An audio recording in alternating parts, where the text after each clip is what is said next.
الحمد لله رب العالمين، والصلاة والسلام على من أرسله الله رحمة للعالمين، السيد السند العظيم ذو الفضل الرحيم، سيدنا ومولانا محمد بن عبد الله الأمين، صلوات ربي وسلامه عليه.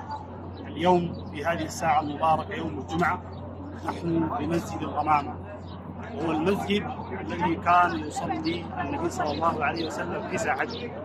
يوجد هذا المسجد في هذه الساحة المباركة الطيبة التي بوركت بسيدنا رسول الله صلى الله عليه وسلم.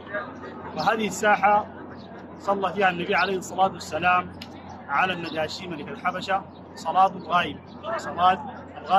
صلى النبي عليه الصلاة والسلام على النجاشي في هذا المكان، وسمي بمسجد الغمامة لأن النبي صلى الله عليه وسلم عندما صلى بالصحابة صلاة العيد في هذا المكان كانت الشمس سخنة، فجاءت غمامة وظللت النبي صلى الله عليه وسلم، ولذلك سمي بمسجد الغمامة نسبة لهذه الغمامة التي ظللت النبي صلى الله عليه وسلم.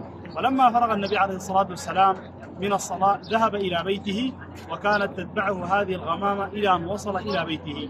لذلك الشاعر يقول: خص نبينا ب10 خصال لم يحترم غط ليس له ظلال، والأرض ما يخرج منه تبتلع، كذا الذباب عنه ممتنع، تنام عيناه وقلبه لا ينام، يرى من خلفه كما يرى أمام، لم يتثاب غط وهي السابعة، ولد مختونا إليها تابعة، تعرفه الدواب حينما يركبه، تأتي إليه سرعة لا تهربه، يعلو جلوسه جلوس الجلساء، صلى عليه الله سبحانه وتعالى. فلذلك تعتبر هذه الساحة هي من الساحات التي صلى فيها النبي صلى الله عليه وسلم آخر صلاة عيد في حياته.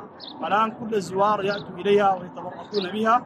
ومثل التبرك بهذه الآثار والمجيء إلى هذه الأماكن هو من سنة النبي صلى الله عليه وسلم.